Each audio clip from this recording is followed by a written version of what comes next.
Good afternoon, everybody. Welcome to our Zechariah study.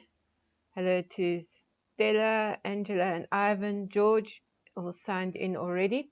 Great to have you with us. I have recorded the Bible study today, so I've got to play the video. I just wanted to see how it would work. I was trying not to waffle now, but just to say welcome, and I'm going to bring up the video.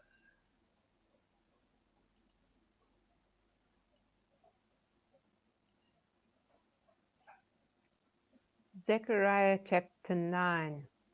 This is the first chapter in the second part of the book of Zechariah.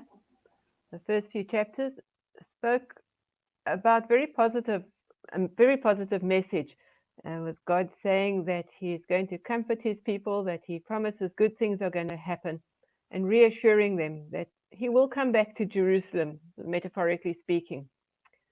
Chapters 9 to the end of Zechariah are much more prophecies of doom and gloom. They're saying things that are going to go wrong for the surrounding nations in particular, but warnings against sin. And in some ways, a lot more difficult reading because it is quite repetitive.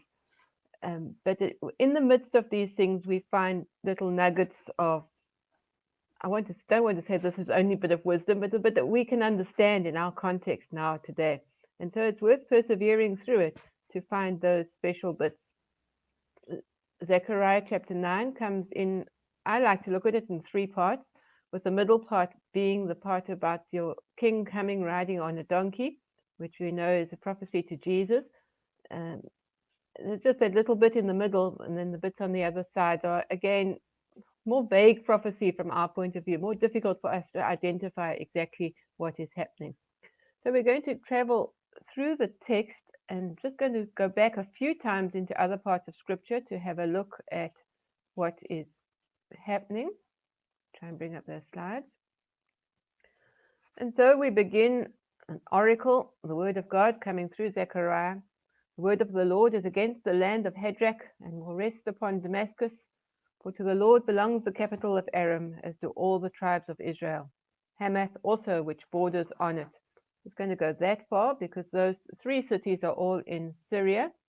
Hadrach is the northern part of Syria, Damascus the capital in the center, and Hamath at the southern edge of Syria, or as it was known as Aram. It's just interesting. You see there on my notes, it's got a little B by Aram and an A by capital. There's a difficult part for them to translate, and so they're not too sure exactly what the words are there, whether it should be Aram or Adam. The R and a D are very similar in Hebrew alphabet. Adam would mean humanity, and Aram is the country there of Syria. So they've had to make a call here in the translation, and in this particular version, it's gone for Aram. After the prophecy against Syria comes Tyre and Sidon. Though they are very wise, Tyre has built itself a rampart. That is a play on words because Tyre means something like a fortress, and heaped up silver like dust and gold like the dirt of the streets. And so I think my next slide is a map. Yes, there we go. There we see how the layout is. Right at the north is Damascus, a little bit inland, Damascus in Syria and Aram. Further down and on the coast is Tyre and Sidon in Phoenicia. Even further down, you will see Philistia, where all the Philistine cities are, Gaza, and the others. And the other arrow just points to the approximate location of Jerusalem. You need to go a little bit to the left of the arrow to actually find it. Now, if we remember from last week's session where we spoke about Alexander the Great, when he came down from Greece, from Asia Minor, to take Jerusalem, he came along that journey that is just being recited to us through Damascus, through Tyre and Sidon, to the Philistines, and then to Jerusalem, and then obviously he went further on into Egypt. But this is the way that any conquering country would come from the north to Judah. And so it's difficult to know whether the prophecy is exactly to Alexander the Great, or if it's just a general prophecy speaking about any nation that comes against the other opposing nations, as would always happen, that they would take them first and then come to take Jerusalem. As it happened in that time, particularly Tyre and Gaza put up a very big fight and were badly destroyed by Alexander the Great, whereas he left Jerusalem pretty much okay. He became their ruler, but he did not destroy the temple or in any way stop their worship. So in a sense, Jerusalem escaped that particular plague problem, Alexander the Great. But now the Lord will strip it of its possessions, this is Tyre and Sidon, and hurl its wealth into the sea, and it shall be devoured by fire. We remember that they were merchant ports, and so were very wealthy. Ashkelon shall see it, now we're down to the Philistines, and be afraid. Gaza too, and shall writhe in anguish. Ekron also, because its hopes are withered. The king shall perish from Gaza. Ashkelon shall be uninhabited. A mongrel people shall settle in Ashdod, and I will make an end of the pride of Philistia. Mongrel people sounds a little unpleasant to our modern day ears, and although it probably did relate to mixed ancestry, I think more specifically what God gets angry about is the mixing of religions. People that possibly half worshipped the Lord Yahweh and half worshipped the Philistine religions and other religions. And so the point is that it was a real mix-up. Some people that weren't worshipping God as he expected to be worshipped.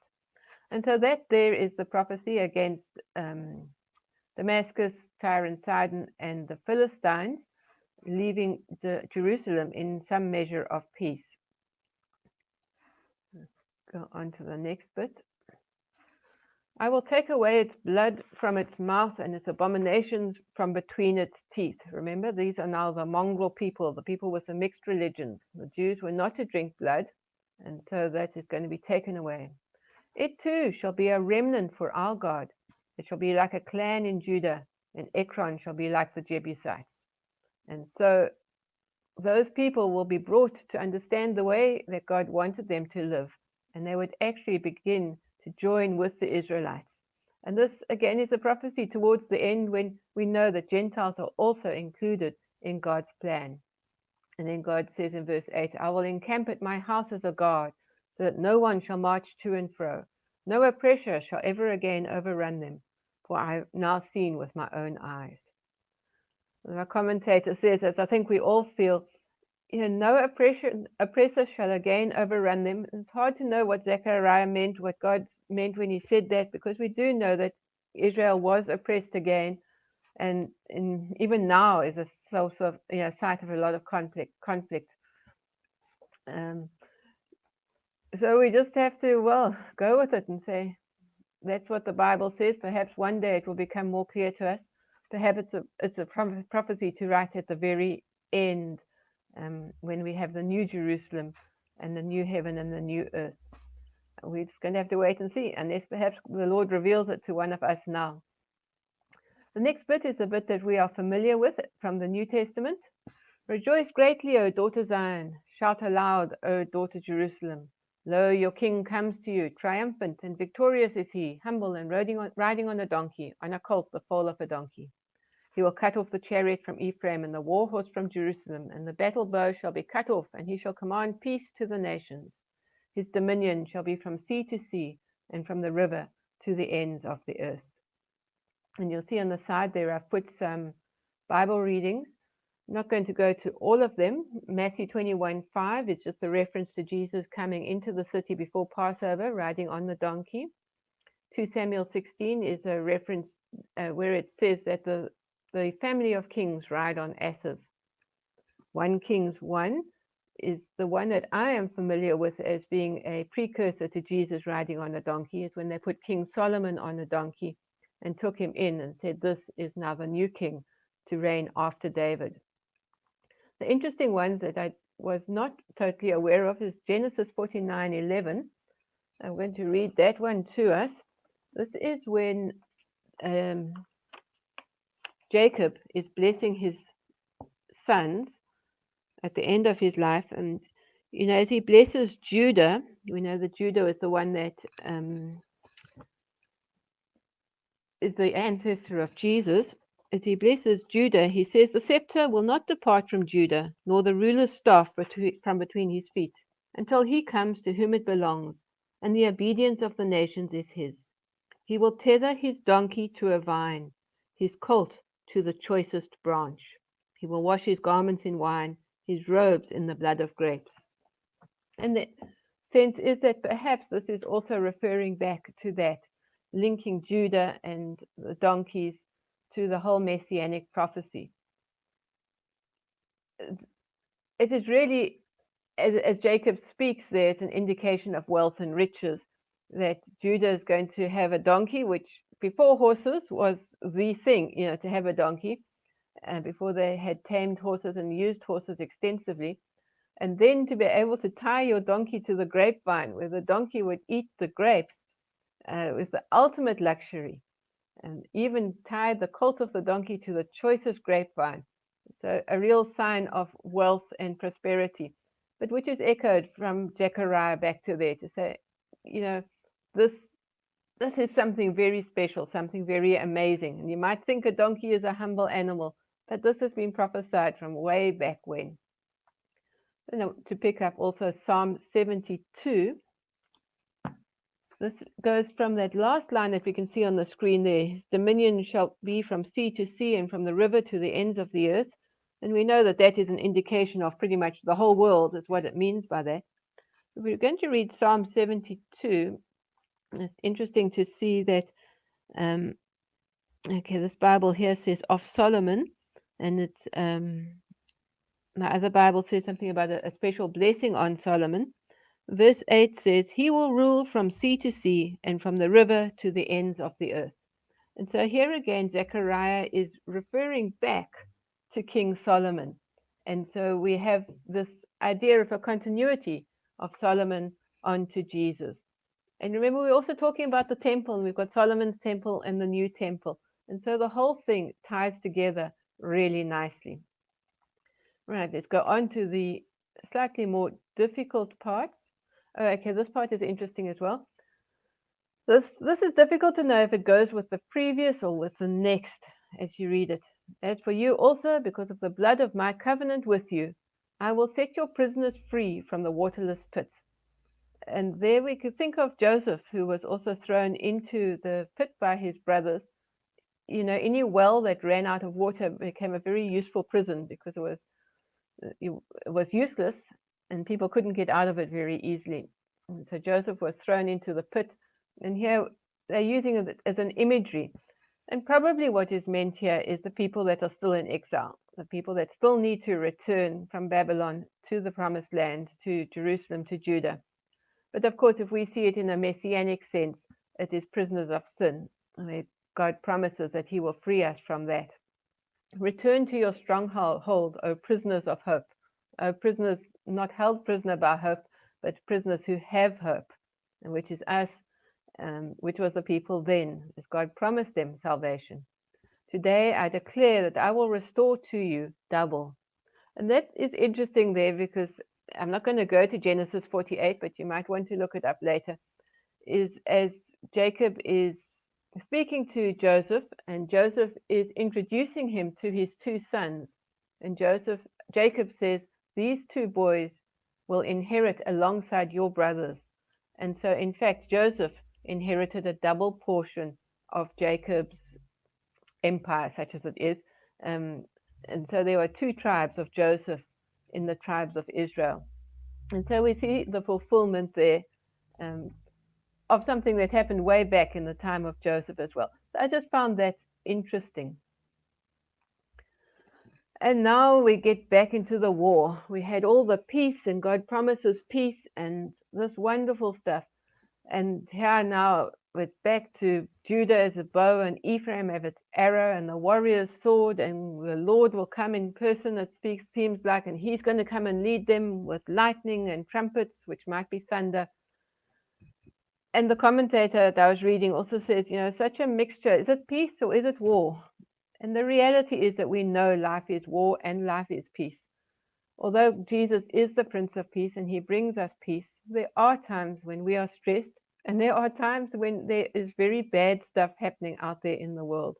It's not as if God has completely finished with us. There is still something to go through. And then one day when Jesus comes again, then there will be ultimate peace. And so this, fairly drastic stuff. They shall drink their blood like wine and be full like a bowl and drenching the horns of the altar. This kind of very bloodthirsty imagery, which, as I've said before, doesn't sound good to our ears. It's interesting in verse 13 where it says, I will arouse your sons, O Zion, against your sons, O Greece, and wield you like a warrior's sword. Now, many people see that as a prophecy towards the Maccabees. We know that Alexander the Great was okay as a leader. Ptolemy was okay as a leader for them. But as soon as the Seleucids came, and particularly Antiochus Epiphanes, they were very harsh and very brutal. And that caused the Maccabean uprising. And they rose up and effectively defeated the sons of Greece. But the other thing that it could be is a reference to Joel 3, 1 to 8. And so I just want to read that because I found it interesting. Joel chapter 3, verse 1 to 8. In those days and at that time, when I restore the fortunes of Judah and Jerusalem, I will gather all nations and bring them down to the valley of Jehoshaphat. There I will enter into judgment against them concerning my inheritance, my people Israel. For they scattered my people among the nations and divided up my land. They cast lots for my people and traded boys for prostitutes. They sold girls for wine, that they might drink. Now what have you against me, O Tyre and Sidon, and all you regions of Philistia? Are you repaying me for something I have done? If you are paying me back, I will swiftly and speedily return on your own heads for what you have done. For you took my silver and my gold, and carried off my finest treasure to your temples. You sold the people of Judah and Jerusalem, to listen to this one, you sold the people of Judah and Jerusalem to the Greeks, that you might send them far from their homeland. See, I am going to rouse them out of the places to which you sold them, and I will return on your own heads what you have done. And so it could be a prophecy to the Maccabees, or it could be an even more immediate prophecy saying that God will return even those from the exile that they were taken into when they were sold as slaves by the neighboring countries. And so, yeah, there's quite a lot in that passage. It's quite dramatic, quite bloodthirsty, but also a lot of hope and a lot of reassurance that God will bring things together, that God will make sure things work out, that his plan is for his people to find salvation and to come back home again. Thank you, everybody, for joining us for the Bible study. Thank you not only those that are online now, but those that watch it later. It is great to have you joining us on this journey through Zechariah. And Honey says hi, so hi, Honey. And those of us that are going to join together on Zoom now, we're going to log out of YouTube and we will find ourselves in Zoom. So see you just now.